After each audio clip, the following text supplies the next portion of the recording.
Hi friends, ഇന്നൊരു video ഒക്കെ ആയിട്ട് തമിഴ്നാട് ദിണ്ടുക്കലിൽ നിന്ന് ഒരു 30 കിലോമീറ്റർ അടുത്ത് കുണ്ടരിങ്ങി മല എന്ന് പറയുന്ന ഒരു മല കയറാനായിട്ട് വന്നേക്കാണ് ഞങ്ങൾ. അപ്പോൾ മലയുടെ സ്റ്റാർട്ടിങ് സ്ഥലമാണ് ഇവിടെ. ഇതൊരു അമ്പലത്തിൻ്റെ ശിവൻ്റെ പ്രതിഷ്ഠയുള്ള ഒരു അമ്പലമാണ്. ഇവിടുന്ന് സ്റ്റാർട്ട് ചെയ്യുമ്പോൾ അതിൻ്റെ ഫ്രണ്ടിൽ തന്നെ ഇവിടുന്ന് സൈഡിൽ കൂടെയാണ് നമുക്ക് കയറേണ്ടത്. അപ്പോൾ ഈ കാണുന്ന ചെറിയ പാറകളിൽ കുത്തിവെച്ചേക്കുന്ന സ്റ്റെപ്പുണ്ട്, അതിൽ കൂടെയാണ് നമുക്കിപ്പോൾ കയറി പോകേണ്ടത്.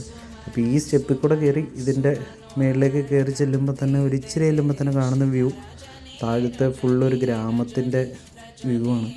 ഗ്രാമം എന്ന് വെച്ച് കഴിഞ്ഞാൽ ഒരു രക്ഷയില്ല. അത് രാവിലെയും കൂടെ ആയതുകൊണ്ട് ഇവിടുത്തെ ഒരു ക്ലൈമറ്റും കാര്യങ്ങളൊക്കെ സൂപ്പറാണ്.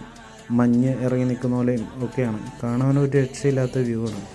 അപ്പോൾ ഞങ്ങൾക്കിപ്പോൾ കയറേണ്ട മല എന്ന് വെച്ചാൽ ഇതിൻ്റെ ടോപ്പാണ്. ഇതിൻ്റെ ടോപ്പിൽ വരെ ഞങ്ങൾക്ക് എത്തണം. അത് ഞങ്ങൾ സ്റ്റാർട്ട് ചെയ്തേക്കാണ്. ഇവിടുന്ന് ഇനി കയറി അതിൻ്റെ ടോപ്പ് വരെ എത്തണം. അപ്പോൾ ഇനി അടുത്ത വീഡിയോയിൽ നമുക്ക് കാണാം. ഓരോ സ്റ്റെപ്പായിട്ട് അടുത്തടുത്ത വീഡിയോസ് ഞാൻ അപ്ലോഡ് ചെയ്യുന്നതായിരിക്കും.